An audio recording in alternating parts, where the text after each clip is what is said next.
వికారాబాద్ జిల్లా లగచర్ల దాడి ఘటనపై సమగ్రంగా విచారణ చేపట్టి చట్టపరంగా చర్యలు తీసుకుంటామని తెలంగాణ ఎస్సీ/ఎస్టీ కమిషన్ స్పష్టం చేసింది. దోషులు ఎంతటి వారైనా వదిలే ప్రసక్తే లేదని కమిషన్ చైర్మన్ బక్కి వెంకటయ్య అన్నారు. లగచర్ల దాడి ఘటన బాధితులను బీఆర్ఎస్ నాయకులు కమిషన్ దగ్గరకు తీసుకెళ్లి ఘటన తదితర పరిణామాలను వివరించారు. న్యాయం జరిగే వరకు బాధితుల పక్షాన అండగా ఉండి పోరాడతామని భరోసా ఇచ్చారు. ఫార్మా కంపెనీకి వ్యతిరేకం కాదని, అదే సమయంలో రైతుల అభీష్టానికి వ్యతిరేకంగా భూసేకరణ చేపట్టొద్దని రాష్ట్ర ఎస్సీ/ఎస్టీ కమిషన్ ప్రభుత్వానికి సూచించింది.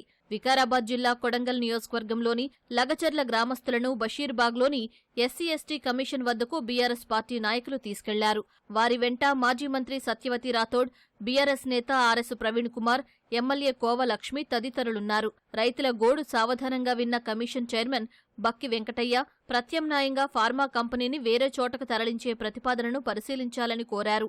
అవసరమైతే కమిషన్ క్షేత్రస్థాయిలో పర్యటించి చట్టపరంగా చర్యలు తీసుకుంటుందని స్పష్టం చేశారు. ఈ రోజు ఫార్మా కంపెనీ పేరు మీద వాళ్ళని బెదిరించడం, భయభ్రాంతులు చేయడం చాలా బాధాకరం. మరి మేము ఫార్మా కంపెనీకి మా ఎస్సీ/ఎస్టీ కమిషన్ వ్యతిరేకం కాదు. గిరిపుత్రులు భూమిని నమ్ముకొని పుట్టాడు, పుత్రుల దగ్గర భూమి తీసుకొని ఇలా ఫార్మా కంపెనీ పెడతామంటే మరి వాళ్ళ కుటుంబాలు ఏమైపోవాలి?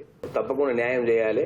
వేరే దగ్గర నేను ఈ ఆల్టర్నేటివ్ సోర్స్ చూపించినా గానీ ఇక్కడనే పెడతామని చెప్పి పట్టుదల మీద కొందరు కావాలని మరి వాళ్ళు ఇబ్బంది పెడతా ఉన్నారు. మరి అంబేద్కర్ గారు ఇచ్చిన రాజ్యాంగాన్ని హరించే అధికారం ఎవరికి లేదు. వాళ్ళు ఎవరన్నా కావచ్చు, కఠినమైన చర్యలు ఉంటాయని చెప్పి హెచ్చరిక చేస్తూ అవసరమైతే కమిషన్ అండగా ఉంటది. మేము అందరం అధికారం పిలిపిస్తాము, అందరిని కలుస్తాము, వాళ్ళ విన్నపాలు మొత్తం వింటాము, వాళ్ళకి అందరూ న్యాయం చేస్తాము. 100% మేము కంకణబద్దులై ఉంటామని తెలియజేస్తాము. అమాయక గిరిజన రైతులపై అక్రమ కేసులు బనాయించారని బీఆర్ఎస్ నాయకులు విమర్శించారు. గిరిపుత్రులకు న్యాయం జరిగే వరకు పార్టీ పరంగా పోరాడతామని సత్యవతి రాథోడ్, ఆర్ఎస్ ప్రవీణ్ కుమార్ భరోసా ఇచ్చారు.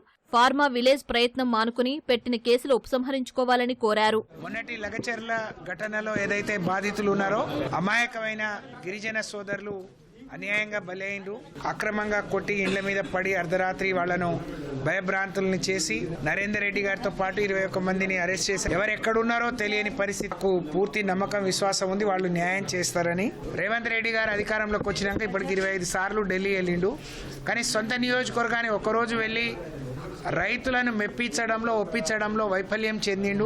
వాళ్లను జైల్లో పెట్టడం ఇది ఎక్కడ అమానుష్యం అని చెప్పి మేము ప్రశ్నిస్తా ఉన్నాం. వాళ్ళ మీద పెట్టిన కేసులు అన్ని కూడా ఎత్తివేయాలని నేను కోరుతా ఉన్నా. ఇక్కడ బాధితులందరూ అధికారులు కాదండి. ఇక్కడ బాధితులు పేద గిరిజన రైతులు, గిరిజన మహిళలు. ఒక మహిళ అయితే తన మీద అత్యాచార ప్రయత్నం కూడా చేసిందని చెప్పేసి చెప్పడం జరిగింది. రాజ్యాంగంలో జీవించే హక్కు ఆర్టికల్ 21 ప్రకారం ఇది శిక్షార్హం.